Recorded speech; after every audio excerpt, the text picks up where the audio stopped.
नमस्कार विद्यार्थियों। आज हम बात करेंगे स्वप्न वासवदत्तम में जो हमने भाग 5 में पढ़ा था उससे आगे की। भाग 5 में हमने पढ़ा कि जो योगेंद्रायण है वो और वासवदत्ता वहाँ आश्रम में प्रवेश कर जाते हैं और प्रवेश करने के बाद में वहाँ जो भट्ट थे जो हटा रहे थे उन सबको, वो आके उसमें कांचू के उनको मना करता है कि आप यहाँ से इनको मत हटाइए, और साथ में ये कहता है कि आपको जो कुछ भी इच्छा चाहिए वो वनों से आप ले आइए। और इसके बाद में जब योगेंद्रायण पद्मावती को देखते हैं तो वो उनके प्रति बहुत सम्मान व्यक्त करते हैं।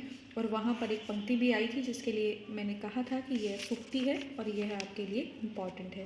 प्रद्वेषो बहुमानो वा संकल्पाद उपजायते, कि बहुत सम्मान और बहुत अधिक जो द्वेष है वो मन के भावनाओं से उत्पन्न होते हैं। इसके बाद में आज हम आगे पढ़ते हैं इसके। तापसी कहती है, अब रंगमंच पर तापसी और पद्मावती हैं। तो तापसी कहती है, जब पद्मावती उनसे कहती है आर्ये वंदे, आर्य आपको नमस्कार है, तब तापसी उसको आशीर्वाद देते हुए कहती है चिरंजीव, दीर्घजीवी हो बेटी। प्रविश जाते, प्रवेश करो, प्रविश तपोवनानी नाम अतिथि जनस्य स्वकम गेहम। यह भी एक सूक्ति है। तपोवन क्या होते हैं? अतिथि जनों के स्वकम गृहम, अतिथि जनों का अपना ही घर होता है। किसी विशेष का घर नहीं होता है। तपस्या करने वाला स्थान तपोवन जो होते हैं वो सभी अतिथि जनों का अपना घर होता है। पद्मावती कहती है भवतु भवतु आर्ये, अच्छा अच्छा पूजनीय, विश्वस्ता अस्मि, अब मैं बहुत विश्वस्त हूँ, अनेन बहुमान वचनेन अनुग्रहिता अस्मि, आपके इन बहुमान अर्थात बहुत अधिक सम्मानपूर्ण वचनों से मैं अनुग्रहित हुई हूँ। वासवदत्ता पद्मावती की वाणी को सुनकर कहती है स्वगतम, अपने मन में। पद्मावती से तो वह कुछ कह नहीं सकती है, तो अपने मन में कहती है न ही रूपमेव वागपि खलवस्याः मधुरा, कि केवल रूप ही मधुर नहीं है पद्मावती का। न ही रूपमेव, केवल रूप ही नहीं, वाग अपि, वाक अपि, वाणी भी, खलु निश्चित रूप से, अस्या मधुरा, इसकी मधुर है। आपको जो महिलाओं की जो संवाद है, जितने भी स्त्री संवाद जितने भी हैं वो सब आपको ब्रैकेट से पढ़ने हैं, कि बाकी सब तो प्राकृत भाषा है। इसके बाद आगे तापसी कहती है भद्रे इमाम तावत भद्रमुखस्य भगिनिकाम कश्चित राजा न वर्यति। भद्रे, हे भद्रमुख यानी सुंदर कल्याणी, इमाम इसको, तावत अब तक, भद्रमुख से सुंदर मुख वाले जो राजा दर्शक हैं उनकी बहन, भगिनिकाम उनकी बहन पद्मावती, कश्चित राजा न वर्यति, क्या कोई राजा नहीं वर्णन करता है इसका। चेटी, अब वो सेविका इसका उत्तर देती हुई कहती है अस्ति राजा प्रद्योतो नाम उज्जन्याः, उज्जयिनी के राजा जो प्रद्योत हैं उन्होंने इसका वर्ण किया है।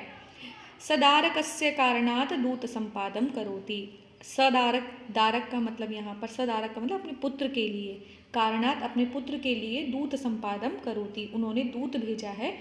रानी जो दर्शक की बहन है पद्मावती, उनके लिए उज्जयिनी के राजा ने अपने पुत्र का जो है वो पुत्र के लिए दूत भेजा है। वासवदत्ता आत्मकथम अपने मन में कहती है भवतु भवतु, अच्छा अच्छा, एषा यह जो है, च आत्मीय इदानीम संवृता, इस समय तो यह अपनी ही हो गई है।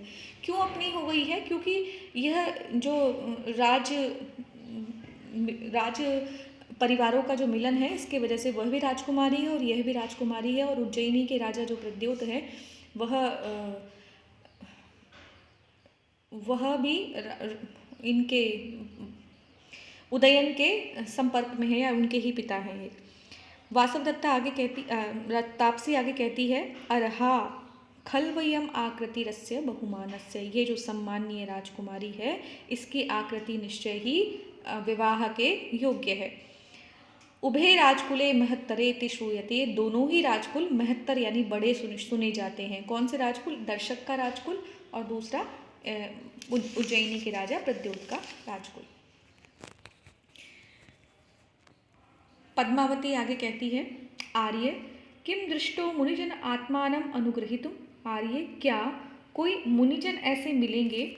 आर्य मतलब ये कंचुकी को संबोधन करते हुए कह रही है, उससे बात कर रही है और कह रही है, दृष्टो मुनिजन आत्मानम अनुग्रहितुम, क्या मैं अपने आप को आत्मानम यानी अपने आप को अनुग्रहित करने के लिए, दृष्टो मुनिजन, क्या कोई मुनिजन है, आपने किसी को देखा है, अर्थात वो कुछ देना चाहती है, उसके लिए कह रही है कोई मुनिजन है ऐसे जिनको मैं कुछ देकर अपने आप को अनुग्रहित समझूं।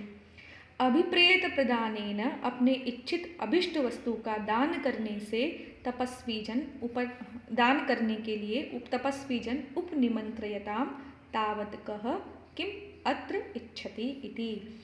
मैं अभी अपनी अभिष्ट वस्तु का दान करना चाहती हूँ, अतः आप तपस्वी जन को उपनिमंत्रयंताम, उनको आप निमंत्रित कीजिए, तावत कह किम अत्र इच्छति, कि कौन सा तपस्वी जन यहाँ पर किम इच्छति क्या चाहता है।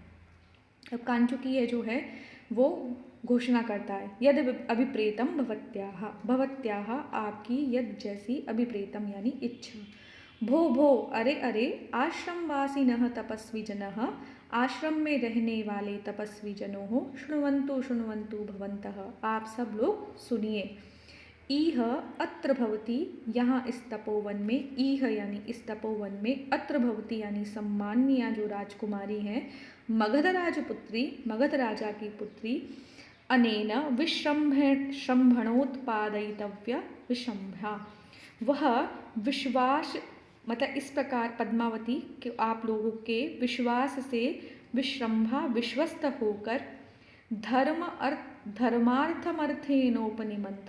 निमंत्रयते, आपको धर्मार्थ दान देने के लिए बुला रही है। धर्मार्थ धर्म के लिए, अर्थेन धर्म और अर्थेन यानी दान देने के लिए, निमंत्रयते निमंत्रित कर रही है, बुला रही है।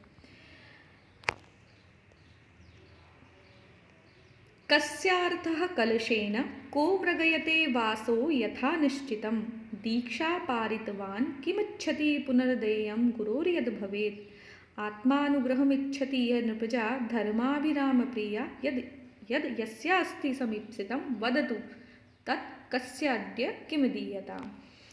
कस्या अर्थः कलशेन, किसको, कलशेन यानी घड़े से, अर्थः यानी काम है यानी किसको घड़ा चाहिए।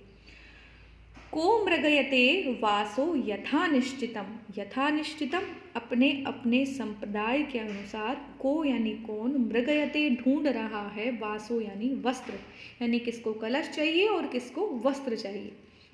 कस्य है यानी किसको, अर्थ यानी कार्य है, प्रयोजन है, कलशेन घड़े से, को यानी कौन, मृगयते यानी ढूंढ रहा है, वासो यानी वस्त्र, यथा निश्चितम अपने संप्रदाय के अनुसार। दीक्षा पारितवान यानी किसने गुरुकुल में नियम से रहकर विद्याव्रत को, पारितवान यानी पूर्ण कर लिया है।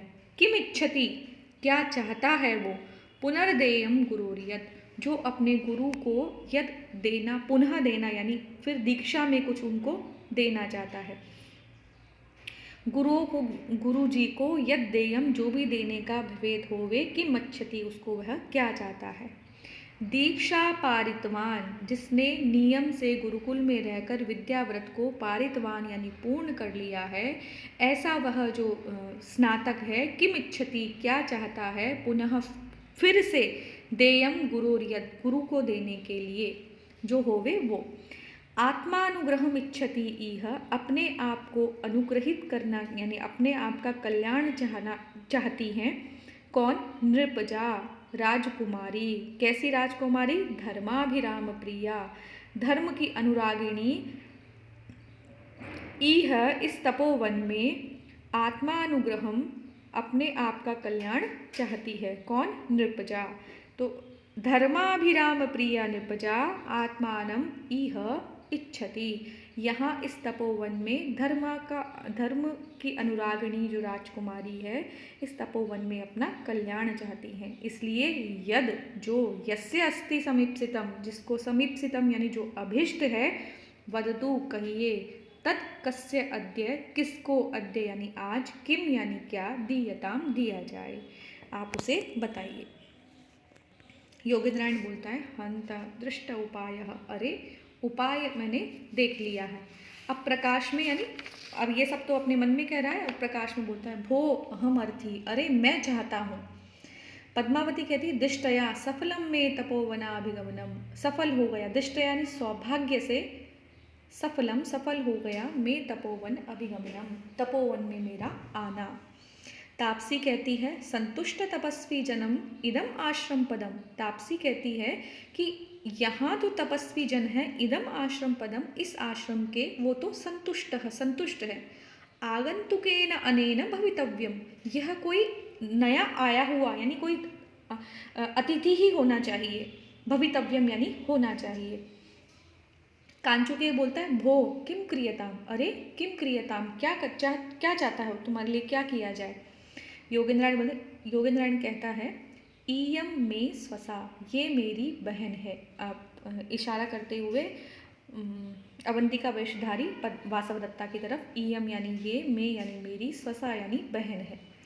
प्रोषित भर्तृकाम इमाम मिच्छामि अभ्यत्र भवत्या किंचित कालम परिपाल्यमानम। इसका पति प्रोषित भर्तृका इमाम, यह कैसी है, इसका पति परदेश गया हुआ है। अहम इच्छामि, मैं चाहता हूँ, अभ्यत्र कि अत्र भवत्याः, आप जो सम्मानीय राजकुमारी है, किंचित कालम थोड़े समय तक के लिए, परिपाल्यमानम इसकी आप संरक्षण कीजिए। कार्ये नैवार्थे नापि भोगेर न वस्त्रे नाहं काषायं वृत्तिर्हेतु प्रपन्नः धीरा कन्येयं दृष्ट धर्म प्रचारा शक्ता चारित्रं रक्षितुं मे भगन्याः। कार्यम नैव अर्थे यानी धन से, नैव यानी नहीं, कार्यम यानी मुझे कोई प्रयोजन है, नैव यानी नहीं है, नापि च भोगे और मुझे कोई भोगों से भी यानी किसी भोग्य पदार्थों से भी कार्यम कोई प्रयोजन नहीं है। ना अहम काषायम वृत्ति हेतोर प्रपन्नः, और मैंने ये जो कषाय वस्त्र यानी जो सन्यासी का रूप धारण किया है, वृत्तिर हेतो न प्रपन्नः, मैंने किसी प्रयोजन को उद्देश्य करके अथवा अपनी वृत्ति के लिए अथवा अपनी जीविका के लिए, वृत्तिर हेतु यानी अपनी जीविका के कारण से, प्रपन्नः यानी स्वीकृत किया है, नहीं किया है, यानी मैंने किसी वृत्ति के उद्देश्य से यानी जीविकोपार्जन के लिए सन्यासी का ग्रहण जो रूप है वो धारण नहीं किया है। धीरा कन्येयम, धीर स्वभाव वाली, ईयम कन्या यह राजकुमारी पद्मावती, दृष्ट धर्म प्रचारा यह मुझे विदित धर्म तत्वा लगती हैं, इसलिए मैं भगन्याः मेरी बहन के चरित्र की रक्षितुं पालन करने में शक्ताः समर्थ है। ये है कार्यम नैव अर्थैर, कार्य नहीं है, मुझे कोई प्रयोजन नहीं है, अर्थे धन से, न अपि भोगई किसी प्रकार के भोगों से, न वस्त्रे न वस्त्रों से, न अहम काषायम वृत्ति हेतु प्रपन्नः, मैंने ये जो सन्यासी का वस्त्र धारण किया है किसी वृत्ति के हेतु से नहीं स्वीकारा है, इसको प्रपन्नः स्वीकारा है।